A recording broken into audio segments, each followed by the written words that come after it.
सताब्दी टीपू सताब्दी जिनमंथेर साथे जोतो टीपू सताब्दी ठांटाउंडे जिनमंथेर थानादानी जोतो टीपू सताब्दी ठांटाउंडे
আইএনপিটির আহ্বানে পাশাপাশি আইএনপিটির শাখা সংগঠন মহিলা সংগঠন আইডব্লিউটি যুব সংগঠন আইওয়াইএফটি এবং অন্যান্য যুব সংগঠনের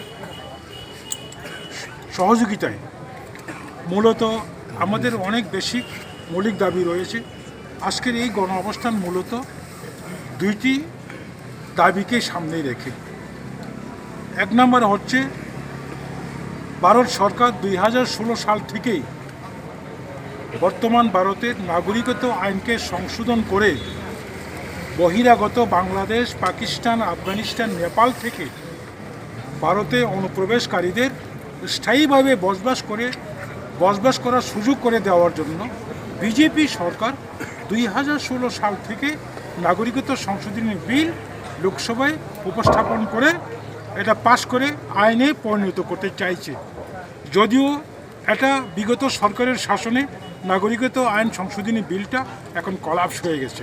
ইট is already dead, but now again BJP government সারা ভারতবর্ষে প্রচার চালিয়ে যাচ্ছে যেভাবে হোক লোকসভায় পুনরায় নাগরিকত্ব সংশোধনী বিলটা উপস্থাপন করে পাশ করিয়ে ওই সমস্ত বহিরাগত বাংলাদেশ, পাকিস্তান, আফগানিস্তান থেকে আগত অনুপ্রবেশকারীদের ভারতবর্ষের নাগরিকত্ব দিয়ে তাদেরকে স্থায়ীভাবে সিটিজেনশিপ আখ্যা দেওয়ার যে উদ্যোগ, এটা কোনো অবস্থাতেই যাতে লোকসভায় নাগরিকত্ব সংশোধনী বিল উপস্থাপন না করা হয়।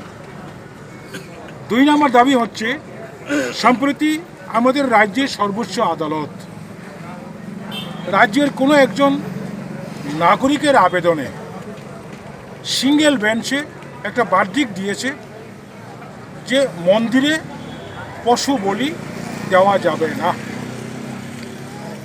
এটা এখন হাইকোর্টের মনিটরিং ব্যাপার।